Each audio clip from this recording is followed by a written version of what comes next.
We bring you the news that the United States has just classified the criminal organizations PCC and Comando Vermelho as terrorist organizations. So here it is, declaring Comando Vermelho and Primeiro Comando da Capital as terrorist organizations under both classifications.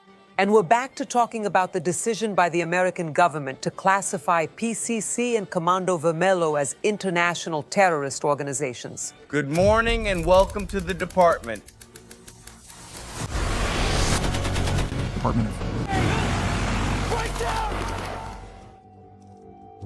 Right after the United States officially declared the PCC and Comando Vermelho as narco-terrorist organizations, intense activity in the Atlantic was reported by the Southern Command. A bunker in the south zone of Rio de Janeiro was identified by the Southern Command as one of the main targets of the American offensive. The house is located at the top of Vidigal Favela in the south zone of Rio, in an area that has tourist attractions. There are 3 floors with 8 bedrooms, a swimming pool, and a barbecue area. And 3 security cameras record most of the guests' movements.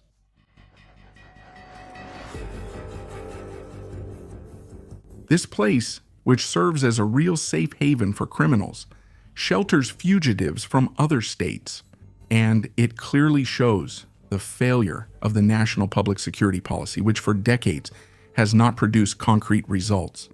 When public security, as Jusara rightly pointed out, and you also mentioned this, is the issue that worries voters the most, it means that voters are afraid. People are afraid in big cities and they're afraid in the countryside. It also means a failure of the Brazilian state to fight crime. Period. That's a fact. Elsewhere, the police respond to the criminals' attacks. They shoot at the traffickers.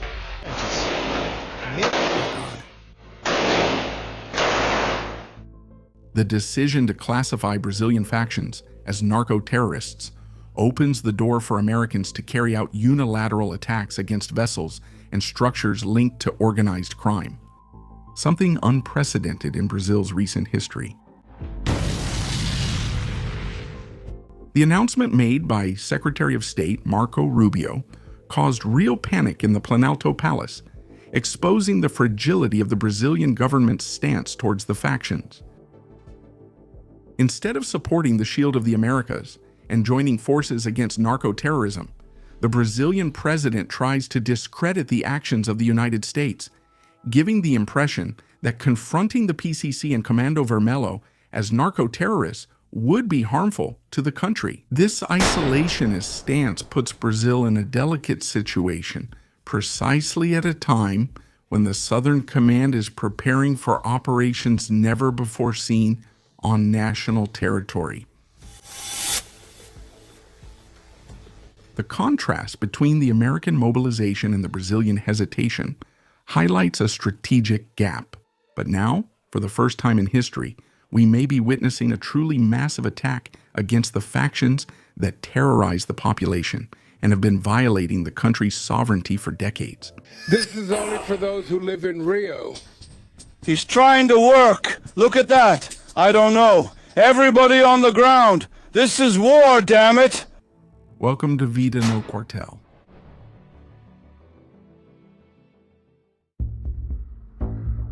The desperation shown by the Brazilian president in his speech right after the PCC and Comando Vermelho were defined as narco-terrorist organizations revealed a stance that was even considered strange. I am very sad today about the news that the Secretary of the United States of America, someone named Marco Rubio, said that the United States said that our criminals here are terrorists and that the Americans can intervene. They are not the terrorists that Trump wants. Trump wants Osama bin Laden or whatever his name is, and we want the Brazilian terrorists who are there. Because you know the weapons smuggled through Brazil originate from the United States. The weapons come from there. The federal police gave Trump a document. In his attempt to prevent the United States from taking action against organized crime in the country at all costs, the president even showed signs of nervousness, becoming short of breath during his speech. This reaction exposes the current government's resistance to accepting that the classification made by the Americans could represent a significant advance in the fight against the factions, especially because it opens the way for tougher and more coordinated measures against international trafficking. The two classifications announced by the State Department have distinct and significant implications. The designation of specially designated global terrorists implies the immediate freezing of assets and the prohibition of any financial or commercial transaction involving people or entities linked to the factions. On the other hand, the classification as foreign terrorist organizations makes it illegal to provide material support or resources to these groups, in addition to preventing their members from entering the United States and allowing deportations under certain circumstances. These measures have already been applied previously against the Tren de Aragua in Venezuela and against the Sinaloa cartel in Mexico, resulting in direct operations that even involved the capture of Nicolás Maduro in Caracas and lethal attacks carried out with the support of the CIA against members of the Mexican cartels.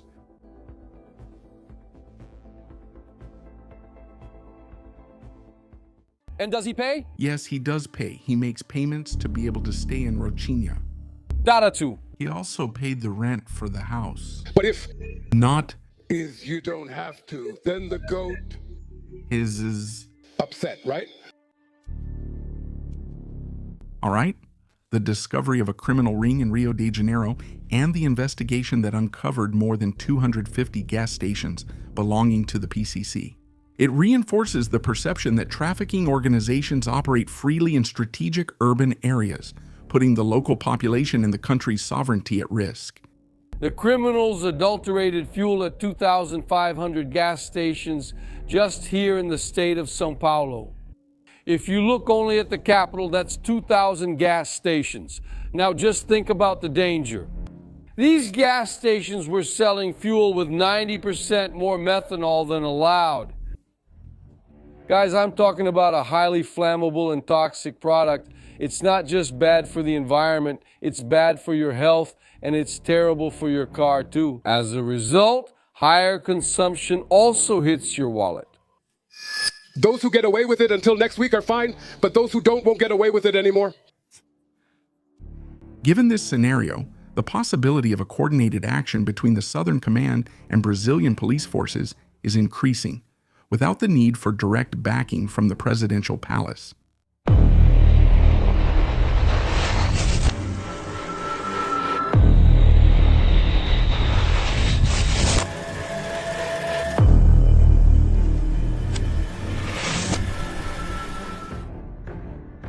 Although some experts claim that Brazilian factions would not fit the concept of narco-terrorism, the practices of PCC and Comando Vermelho show otherwise.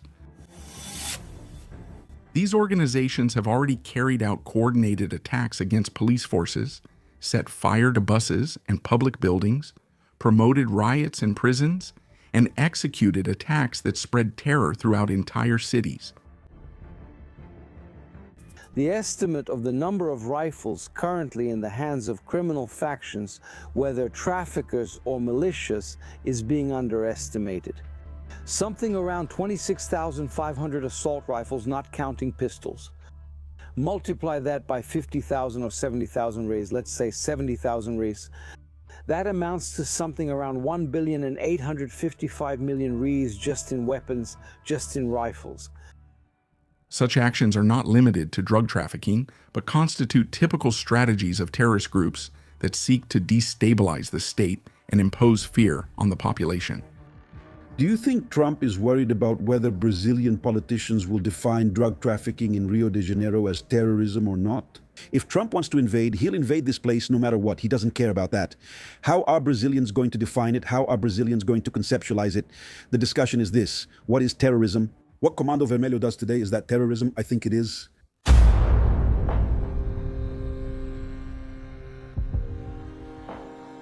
Security analyst Alessandro Visacro believes that the measure opens up options for the American government. This classification of PCC and CV as terrorist organizations actually creates a range of options that gives the American government more flexibility to act. These options range from economic sanctions to the freezing of assets of people allegedly or demonstrably linked to these organizations. It also allows, in a certain way, the United States to exert political pressure on the Brazilian state, and in a more extreme case, even the possibility of using force, of deploying certain force elements either within the national territory or outside the national territory against assets or people or members of these criminal organizations.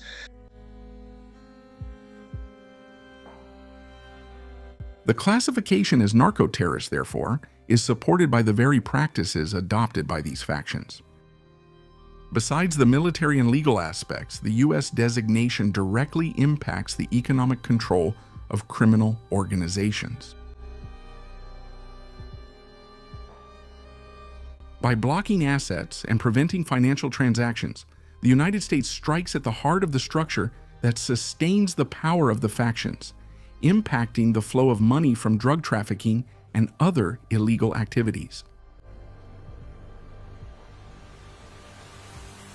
Thinking that this is not beneficial for Brazil doesn't seem reasonable, since financially weakening the PCC and Comando Vermelho means reducing their ability to corrupt authorities, buy weapons, and expand their influence.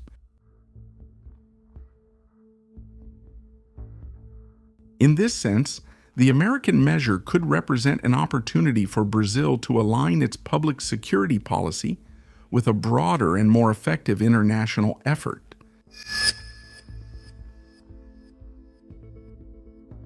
The United States Southern Command has highly advanced military capabilities, which can be directed to deter the advance of Brazilian factions. Over the past few years, several joint trainings have already taken place between Brazilian police forces and American military personnel, creating a solid foundation for strategic alignment. These cooperation operations have included urban combat exercises, maritime interception, and intelligence missions. This demonstrates that the integration between the forces of the two countries would not be an obstacle to coordinated actions between the security forces.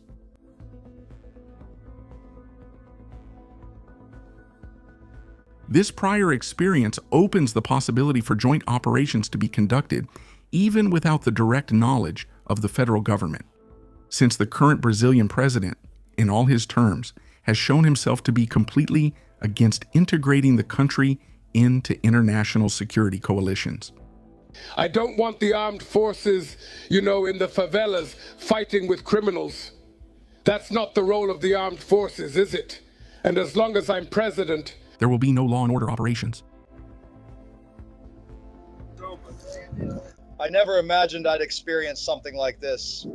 A lady with a child here, look at that.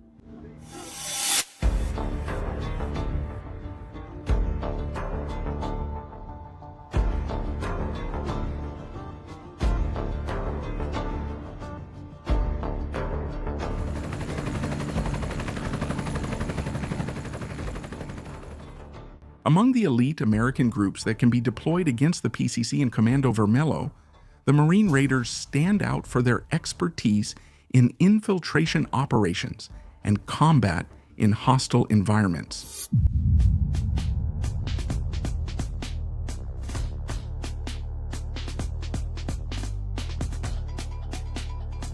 Recognized for their ability to operate discreetly and efficiently, they have already participated in missions in different parts of the world, always relying on the support of local forces to ensure greater effectiveness. This combination of technology, advanced training, and cooperation with Brazilian units creates a scenario in which infiltration actions against bunkers and drug trafficking infrastructure could be carried out with surgical precision. The presence of the Marine Raiders, who already operate alongside the Southern Command, reinforces the idea that the Shield of the Americas is prepared to confront narco-terrorism anywhere in Latin America.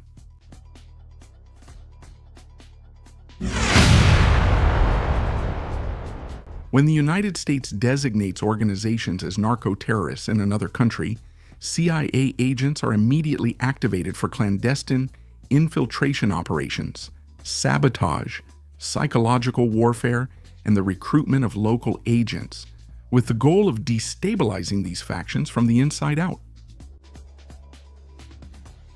This entire process is conducted secretly, without prior notice or the knowledge of the local government, which ensures greater accuracy of the information passed on to the military before any offensive.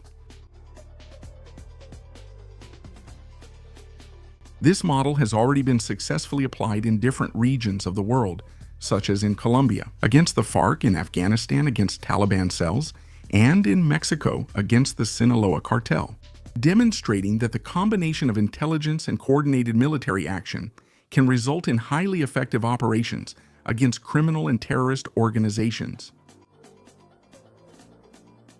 If you want to watch a specific video about how the CIA might operate in Brazil after this decision by the United States, leave it here in the comments.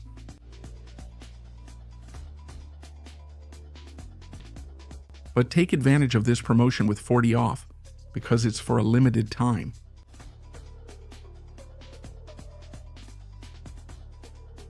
Here at Life in the Barracks, you stay up to date with everything happening in the military world.